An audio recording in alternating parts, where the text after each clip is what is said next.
ating minamahal na kapatid, Beloved Brother Fortunato, sumayang upang siya po'y makapagpasalamat sa pamagitan ng kanya pong patoto.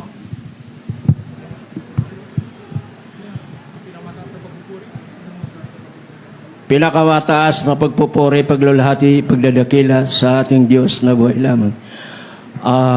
Dobleng paggalang po sa ating beloved Pastor, Evangelist Weldy Almeida. At gayon din sa di natin malimutan sa turo at aral at beloved San Pastor Lina C. Almeida. Pagbati sa kanilang mga beloved children. Mga minabahal, ako po ay year 92, ako nasib sa banal gawaing ito. Bago po ako masib, mayroon po akong karamdaman sakit sa bato at yung mga bisyo ko po paglalasing na hindi ko kaya baguhin ang aking sarili. Subalit nang tumanggap po ako rito ng bautismo sa pangalan ng ating mahal Panginoon Kristo, bautismo sa tubig sa pangalan ng ating mahal Panginoon Kristo, binago po lahat ang buhay ko at pinagaling ako ng aking karamdaman po mga minamahal.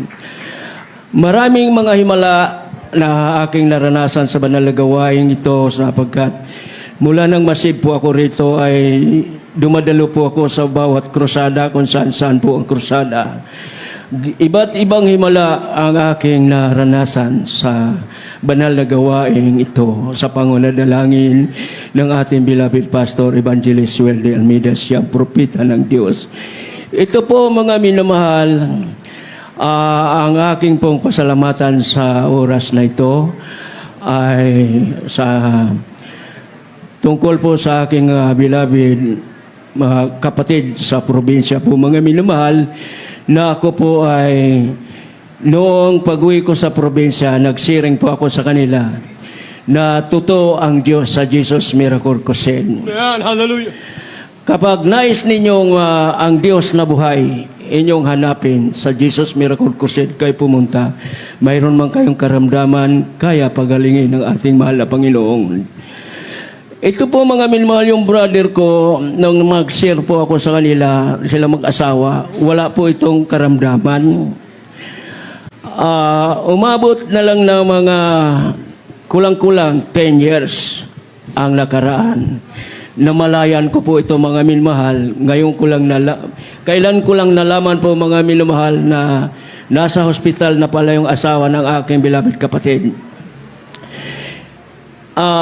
Ito po mga minamahal ay tatlong klaseng karamdaman. Kidney at kidney trouble po at sa sakit sa bato at sa ulcer po mga minamahal. Ngayon ay namaga na yung katawan po mga minamahal. Hindi na kaya ng medisina. Ang ginawa, pinalabas ng doktor. So, sa bahay na lang sila naghintay. Ito po mga minamahal ay maraming mga iba't ibang gawain na pumunta rin doon sa beloved kapatid ko kasi kanilang ipanalangin daw. Mga pastor po ito, mga minamahal sa iba't ibang gawain. Ito po ay ipinanalangin po nila mga minamahal. Lalo po mga minamahal na butot balat na lang ang asawa ng aking beloved kapatid. Hindi ko po nalaman po ito mga minamahal kasi hindi naman sinabi sa akin. Nandito ako sa Maynila, sa probinsya sila. Nang malaman ko po ito mga minamahal, tumawag ako doon. Ano nangyari? Si Emilia ay naghihintay na lang ng kamatayan. Bakit? Anong nangyari? May tatlong karamdaman na grabe. Pinalabas na ng doktor. Ngayon po mga minamahal, ito po mga minamahal ay pumunta yung mga pastor doon. Ipinanalangin po ito mga minamahal. Ito po ay bali dalawa pastor doon. Wala pong nangyari mga minamahal. Hindi po gumagaling sa kanilang panalangin. At ang pangatlo po ito mga minamahal, kinausap ko ang aking mga mahal na kapatid na brother, papasukin ninyo ang Jesus Miracle Crusade dyan sa inyo. At huwag na kayong tumawag pa ng iba. Ang ginawa itong mga kapatid ng babae, tumawag ng father po, mga minamahal. Sa madaling salita, pumunta po roon. Nagkasabay po itong Excuse po. pari po, Pare mga po, minamahal. Pare. Halos magkasabay po ang taga Jesus Miracle Crusade na pumunta roon. Ginawa ng mga brother Jesus Miracle Crusade ay pinauna muna yung pare. Pinagkumpisal po, mga minamahal. Sabi ko sa beloved brother ko, ay hindi masama yung magkumpisal sa tao. Sa Diyos ka lang magkumpisal, hindi po sa tao. Ay sabi ko, ano nangyari? Ay tapos sabi nung beloved brother, taga Jesus Miracle Crusade, mga preacher, paunahin lang sila, paunahin. Dali salita, pinauna sila. Ngayon, ito mga minamahal, pagkatapos kumpisal nila, umalis yung pare. Di umalis na. Pumasok ang Jesus Miracle Crusade na mga brother. Sabi nung kapatid nung babae na may karamdaman, paano? May lagnat ang aking kapatid, aming kapatid.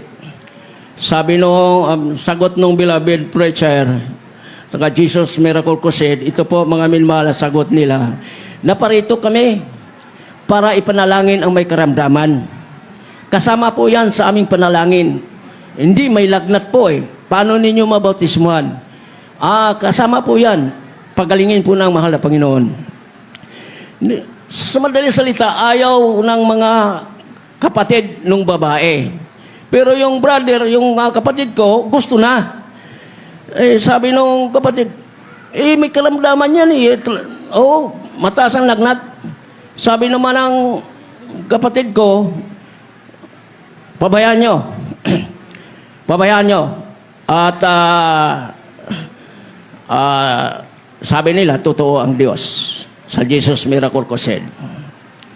Pabayaan nyo. Sabi nila, di wala nagawa yung mga kapatid ng babae.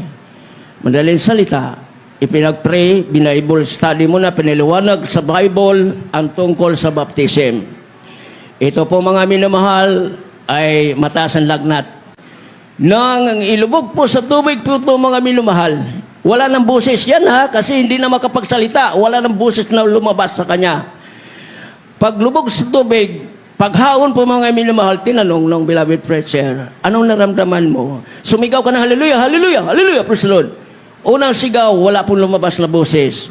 Pangatlo po, sabi niya, pilitin mo magsalita ka na hallelujah, praise the Lord, hallelujah. Lumabas po, pangatlo mga minamahal, ang boses. Man, hallelujah. Ang salitang hallelujah lumabas sa kanyang bibig.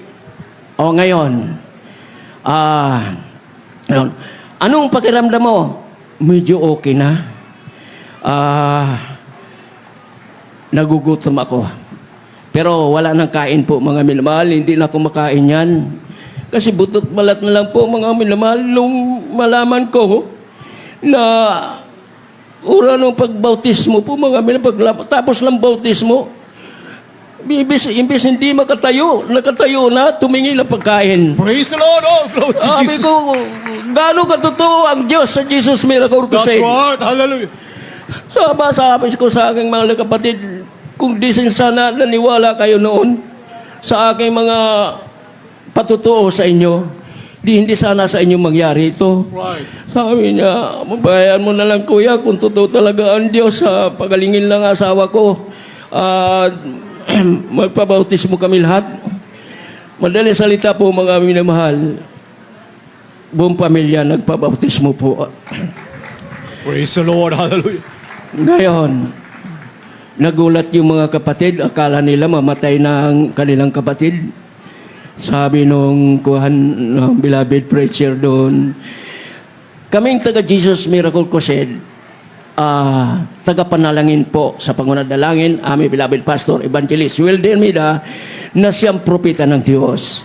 Kaya sa bawat panalangin ng taga Jesus Miracle Crusade, ang bawat karamdaman ay pinagagaling ng Diyos. Man, hallelujah. Ito po mga minamahal, sabi nung tiningnan yung karamdaman nung tiningnan kung ano ang lagnat. Wala na silang lagnat makita po mga minamahal. gumaling na sa kanyang lagnat. Praise the Lord. Hallelujah. Isa pa, yung himala doon na hindi na lumalabas ang busit sa kanyang bibig, sa kanyang kuwan, naku mga minmahal, maliwanag na ang kanyang salita. Lumabas sa kanyang bibig. Puro hallelujah, hallelujah, praise the Lord.